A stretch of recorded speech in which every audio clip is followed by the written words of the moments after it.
신명기 말씀은 출애굽 1세대가 이제 모두 세상을 떠나고 이제 남아있는 살아남은 2세대, 다음 세대 자녀들을 향한 모세의 고별 설교입니다. 모세 본인이 이제 세상을 떠나기 전에 꼭 내가 다음 세대 자녀들에게 남겨줘야겠다라는 그러한 말씀을 기록을 하고 있습니다. 왜냐하면 이제 출애굽 2세대는 1세대와는 달리 과거의 역사에 대해서 모르는 부분들이 많이 있었기 때문에 이 다음 세대에 어떻게든지 신앙의 유산을 전수해 주기를 원했습니다.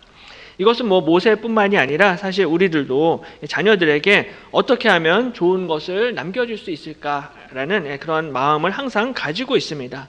그래서 대부분의 부모님들은 재산이 있으신 분은 또 재산을 자녀들에게 남겨주기를 원하고, 부동산이 있으신 분들은 또 부동산을 남겨주기를 원하고, 집이 있으신 분들은 집을 남겨주기를 원하고, 어떻게든지 가장 귀한 것을 남겨주고자 하십니다. 하지만 그 중에 가장 귀한 것은 바로 믿음의 유산을 남겨주는 것입니다.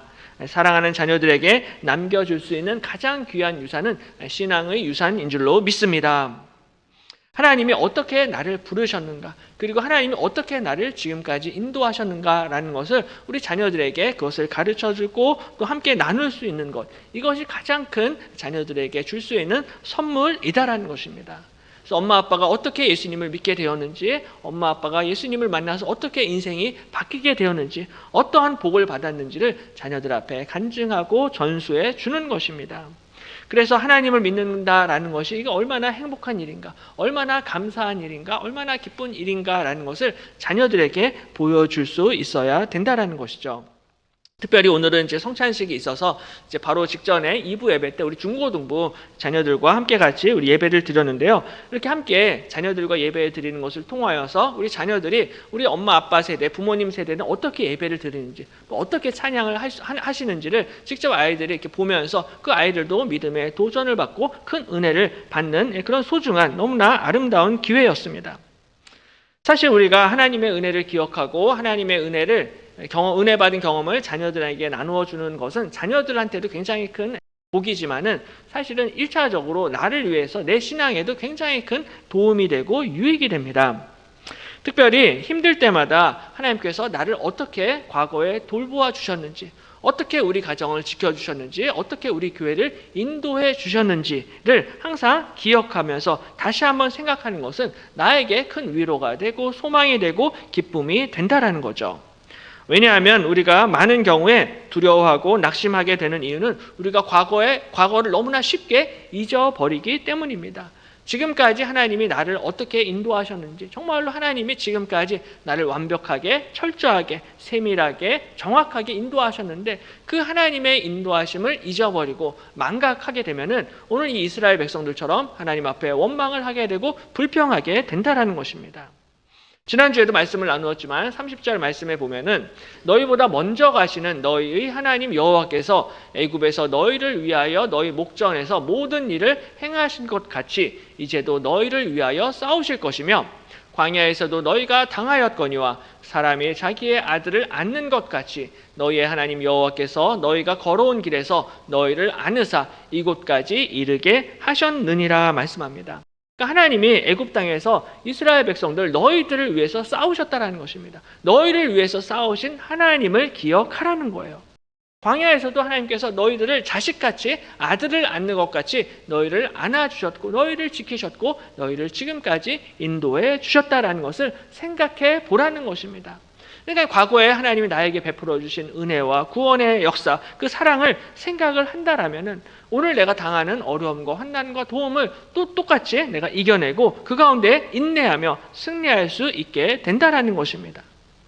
그러므로 지나간 과거의 역사를 그냥 지나간 것으로 치부해버리는 것이 아니라 정말로 그 지나간 역사를 잘 기억하고 생각하고 돌아보는 것은 너무나 중요하다라는 것이죠. 환난과 고통과 고난 가운데 있을 때 과거에 하나님이 나를 어떻게 도와주셨는가라는 것을 다시 한번 생각해 보아야 합니다. 깊은 웅덩이와 수렁에서 나를 어떻게 건지셨고, 정말 내가 사망의 음침한 골짜기를 걸어갈 때 주의 지팡이와 주의 막대기가 어떻게 나를 보호하셨고 나를 안위하셨는지를 기억을 해야 한다는 것입니다. 바로 그때 내가 하나님을 만났고 하나님을 경험했던 것이 바로 오늘 이 순간, 오늘 하루를 살아가는 데 있어서 그것이 큰 힘이 되고 위로가 되고 소망이 된다라는 것이죠.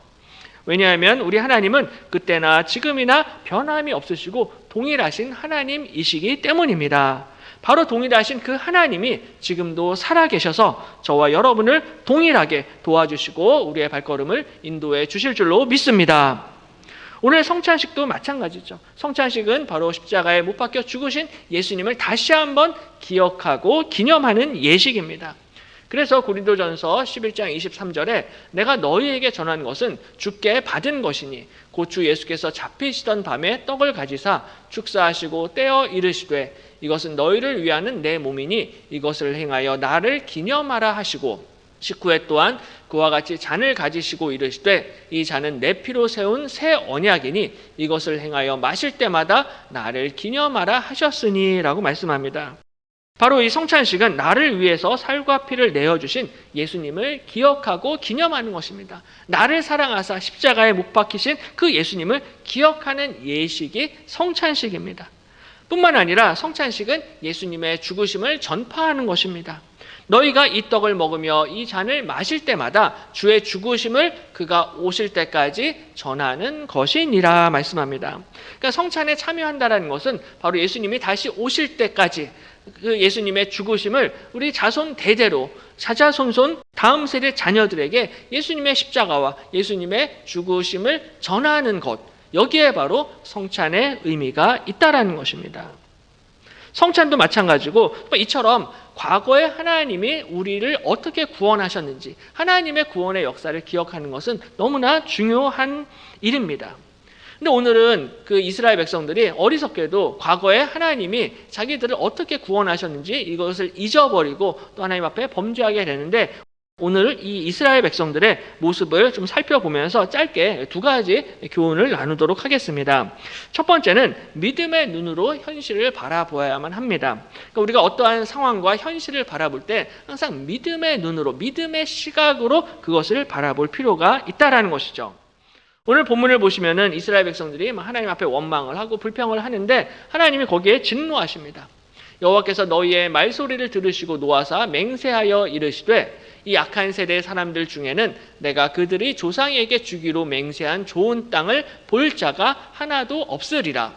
오직 여분네의 아들 갈렙은 온전히 여호와께 순종하였은즉 그는 그것을 볼 것이요 그가 밟은 땅을 내가 그와 그의 자손에게 주리라 라고 말씀을 하십니다. 이 34절에서 36절을 보시면은 보다라는 동사가 반복이 됩니다. 히브리어로 라라는 동사인데요. 이 보다라는 동사가 반복이 됩니다. 그래서 악한 세대의 자녀들은 이 좋은 땅, 약속의 땅을 보지 못한다라는 거예요. 출애굽 1세대의 사람들은 약속의 땅을 보지 못하게 되는데 그들이 약속의 땅을 보지 못하는 이유는 그들이 믿음의 눈으로 보지 않았기 때문입니다. 28절에 우리가 어디로 가랴? 우리의 형제들이 우리를 낙심하게 하여 말하기를 그 백성은 우리보다 장대하며 그 성읍들은 크고 성곽은 하늘에 닿았으며 우리가 또 거기서 아낙 자손을 보았노라. 또 보다라는 동사를 사용을 합니다. 똑같은 히브리어 라아라는 동사가 똑같이 사용되고 있습니다. 그러니까는 이 10명의 정탐꾼이 가나안 땅을 정탐을 하는데 그 땅의 높은 성곽과 성읍을 보고 또 거대한 아낙 자손들을 보았는데 이것을 의심의 눈으로, 두려움의 눈으로 그 땅을 바라보게 되었습니다. 그러니까 그 땅은 우리의 땅이고 하나님이 반드시 우리에게 이 땅을 주실 것이다라는 믿음의 눈으로 땅을 바라봤어야 하는데 믿음의 눈이 아니라 의심의 눈, 두려움의 눈, 염려의 눈으로 그 땅을 바라보았던 것입니다. 그러므로 우리가 어떤 상황과 현실을 바라볼 때 우리가 어떻게 바라보느냐, 어떠한 시각으로 보느냐가 너무나 중요하다라는 거예요. 똑같은 상황, 똑같은 현실을 보더라도 어떻게 보느냐에 따라서 우리의 운명이 갈라질 수 있다라는 것입니다. 정말 내가 믿음의 눈으로 볼 것이냐, 아니면 두려움의 눈으로 볼 것이냐, 이것을 우리가 잘 생각을 해야 한다라는 거예요. 악한 세대는 약속의 땅을 보지를 못했지만 갈렙은 약속의 땅을 보게 되었고요. 실제로 그 땅을 직접 밟게 됩니다. 36절에 오직 여분네의 아들 갈렙은 온전히 여호와께 순종하였은즉 그는 그것을 볼 것이요 그가 밟은 땅을 내가 그와 그의 자손에게 주리라 라고 말씀하십니다. 여기서 또다시 보다라는 동사를 사용을 하고 있는데요. 갈렙은 그 땅을 직접 볼 수가 있었습니다. 갈렙이 그 약속의 땅을 직접 볼 수 있었던 이유는 갈렙에게 믿음의 눈이 있었기 때문입니다. 그러니까 우리가 믿음의 눈을 가지게 되면은 반드시 하나님께서 그 믿음이 현실이 되게 하신다라는 거예요. 믿음의 눈으로 바라보면 실제로 그것을 보게 되고 그것을 얻게 되고 그 땅에 들어가게 되는 줄로 믿습니다. 그래서 민수기 14장에 보면 좀 더 자세하게 이야기합니다. 그 땅을 정탐한 자 중 눈의 아들 여호수아와 여분네의 아들 갈렙이 자기들의 옷을 찢고 이스라엘 자손의 온 회중에게 말하여 이르되 우리가 두루 다니며 정탐한 땅은 심히 아름다운 땅이라. 여호와께서 우리를 기뻐하시면 우리를 그 땅으로 인도하여 들이시고 그 땅을 우리에게 주시리라 라고 여호수아와 갈렙이 믿음의 눈으로 그 땅을 보고 또한 그 땅을 향하여서 믿음의 고백을 하고 있습니다. 여호와 하나님을 믿음으로 말미암아 아낙 자손을 두려워하지 않겠다라는 거예요. 다만 여호와를 거역하지는 말라. 또 그 땅 백성을 두려워하지 말라. 그들은 우리의 먹이라. 그들의 보호자는 그들에게서 떠났고 여호와는 우리와 함께 하시느니라. 그들을 두려워하지 말라라고 말씀하고 있습니다. 바로 오늘 이 여호수아와 갈렙처럼 믿음의 눈을 가지시기를 바랍니다. 하나님이 우리와 함께 하신다라는 거예요. 그들은 우리의 밥이다. 그들은 우리의 먹이다라는 거예요. 그러니까 믿음의 눈을 가지게 될 때 하나님께서 그 믿음대로 응답해 주신다라는 것입니다. 지난주에 우리나라의 그 한강이라는 소설가가 노벨 문학상을 타서 나라의 큰 경사가 났었습니다. 감사한 일인데요. 프랑스에도 프랑스가 자랑하는 유명한 소설가가 있는데요. 그 사람이 바로 유명한 그 생텍쥐 페리라는 소설가입니다. 아시는 것처럼 어린 왕자라는 유명한 소설을 쓴 작가인데요. 이 어린 왕자를 보면은 거기서 이제 한 요상한 여우가 작은 소년에게 인생 최고의 비밀을 내가 말해줄게라고 이야기합니다. 그러면서 이렇게 말합니다. 뭔가를 제대로 보려면 마음의 눈으로 봐야 해. 중요한 것은 눈에는 보이지 않거든이라는 유명한 이야기를 합니다. 그러니까는 눈에 보이는 게 다가 아니다라는 거예요. 중요한 것은 마음의 눈으로 볼 수 있어야 하는 것이고 눈에 보이지 않는 것을 보는 것이 훨씬 더 중요하다라는 것입니다. 그러니까 눈에 보이는 아낙 자손을 두려워하고 무서워하는 것이 아니라 눈에 보이지 않는 하나님의 약속을 믿고 의지하라는 것입니다. 믿음은 눈에 보이지 않는 것을 보고 믿고 바라는 것입니다. 그래서 히브리서 11장 1절에 믿음은 바라는 것들의 실상이요 보이지 않는 것들의 증거니라고 말씀을 하고 있습니다. 믿음이 바라는 것들의 실상이다라는 것은 바로 그 바라는 것이 실체로 드러나게 된다라는 것을 확신하는 것, 이것이 믿음이다라는 것입니다. 그리고 보이지 않는 것들의 증거다라는 것은 보이지 않는 하나님의 약속들이 반드시 이루어질 것을 믿고 바라고 소망하는 것, 그것이 하나님이 기뻐하시는 믿음이다라는 의미입니다. 그러니까는 아낙 자손이 아무리 크고 강대하다 할지라도 하나님의 약속은 반드시 이루어질 것이다라는 것을 바라고 믿고 소망하는 것입니다. 그러므로 믿음의 눈으로 현실을 바라보시기를 바랍니다. 우리가 믿음으로 나아갈 때, 믿음으로 전진하게 될 때 하나님께서 약속의 땅에 들어가게 하실 줄로 믿습니다. 두 번째로 참된 믿음은 순종으로 나타나게 됩니다. 오늘 이 이스라엘 백성들의 믿음 없음과 이 불순종, 불신앙 때문에 여호수아와 갈렙만 이제 약속의 땅에 들어가게 됩니다. 이스라엘 백성들은 들어가지 못한다라고 하나님 말씀하셨어요. 그래서 너희들은 이제 발걸음을 돌려서 다시 광야로 돌아가라라고 그렇게 명령을 하십니다.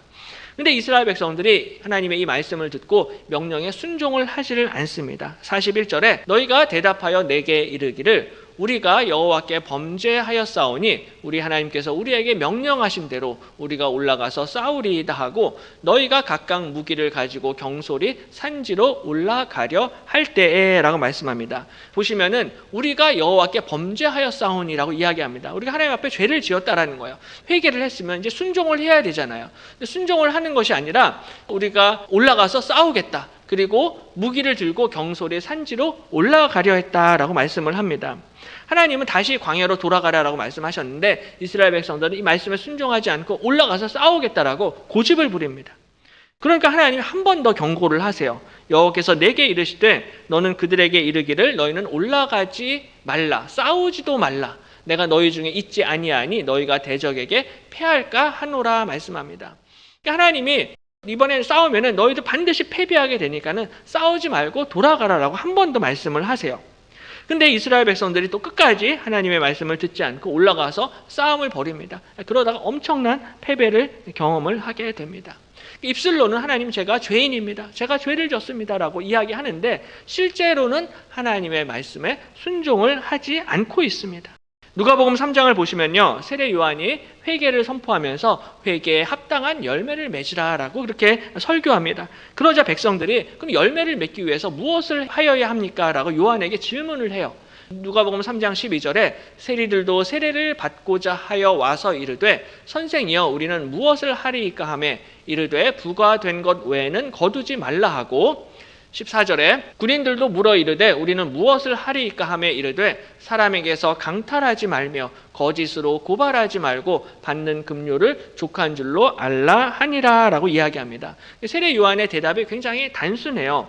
그러니까는 세금을 거둘 때 부과된 것 이상으로 거두지 말라는 거예요. 국세청에서 세무서에서 세금을 거둘 때 딱 법률에 정한 대로만 세금을 거두라는 것입니다. 그럼 그게 열매를 맺는 게 된다라는 거예요. 군인들도 마찬가지입니다. 군인들이 총과 칼이 있다라고 강탈하지 말고 거짓으로 고발하지 말고 그냥 받는 월급을 족하게 여기라는 것입니다. 그러니까 지극히 상식적인 일이에요. 어렵거나 복잡한 게 하나도 없습니다. 그러니까 열매를 맺는 방법에 대해서는 이미 우리가 다 잘 알고 있다라는 거예요. 그냥 상식적인 수준에서 하라는 것입니다. 문제는 알면서도 안 한다라는 거예요. 하나님이 아모리 족속과 싸우지 말라고 하셨으면 싸우지 않으면 되는 거예요. 그냥 다시 돌아가면 되었습니다. 그런데 입술로는 하나님 제가 범죄했습니다. 죄인입니다. 라고 이야기하면서 실제로 행동은 하나님의 말씀에 불순종하고 있다는 것입니다. 이스라엘 백성들뿐만이 아니라 하나님이 우리에게도 많은 명령과 계명을 주셨어요. 우리가 다 알고 있습니다. 내 이웃을 내 몸과 같이 사랑하라. 70번에 7번씩이라도 용서하라. 그리고 쉬지 말고 기도하라. 기타 등등 많은 명령을 하나님이 우리에게 주셨는데 문제는 우리가 알면서도 사랑하지 못하고 용서하지 못하고 기도하지 않는 데에 문제가 있다라는 거예요. 이미 우리는 어떤 열매를 맺어야 하는지 어떻게 순종을 해야 하는지 다 알고 있지만 문제는 우리가 순종하지 못하고 있다라는 것입니다. 이스라엘 백성들처럼 끝까지 순종을 거부합니다. 이스라엘 백성들이 하나님의 말씀을 어기고 끝까지 아모리 족속에게 올라가서 공격을 했던 이유는 그들이 다시 광야로 돌아가기 싫었기 때문에 그래요. 지금까지 고생했는데 지금 또다시 지금 하나님의 말씀대로 순종을 하면은 또다시 광야 생활을 해야 되잖아요. 그게 싫었던 것입니다. 죄를 지었으면 죄에 대한 책임을 져야 되는데 죄를 지었다고 말은 하지만은 책임지기는 싫다는 거예요. 고생하는 건 싫다는 것입니다. 그래서 속으로는 하나님의 말씀보다 오히려 자신들의 편안함, 자신들의 욕심과 욕망이 훨씬 더 중요했던 것이죠. 우리도 회개했다라고 말은 하지만은 때로는 나의 욕심과 나의 정욕과 내 자존심 때문에 끝까지 하나님의 말씀에 불순종할 수 있다라는 것입니다. 이제 성찬식을 앞두고 다시 한번 우리의 마음을 돌아볼 필요가 있다라는 거예요. 고린도전서 11장 27절에 그러므로 누구든지 주의 떡이나 잔을 합당하지 않게 먹고 마시는 자는 주의 몸과 피에 대하여 죄를 짓는 것이니라. 사람이 자기를 살피고 그 후에야 이 떡을 먹고 이 잔을 마실지니 라고 말씀하고 있습니다. 그러므로 떡을 먹고 잔을 마시기 전에 반드시 자기를 살피라는 거예요. 자신을 먼저 돌아보고 순종을 결단하는 자에게 하나님께서 더욱더 풍성한 성찬의 은혜를 내려주실 줄로 믿습니다. 그래서 이 시간 우리 성찬의 은혜를 풍성하게 경험할 뿐만이 아니라 이번 한 주 정말 내 욕심과 내 욕망과 내 자존심과 내 상처를 하나님 앞에 내려놓고 하나님의 말씀에 순종하심으로 그 약속의 땅에 들어가시는 우리 모든 성도님들 되시기를 주님의 이름으로 간절히 축원합니다.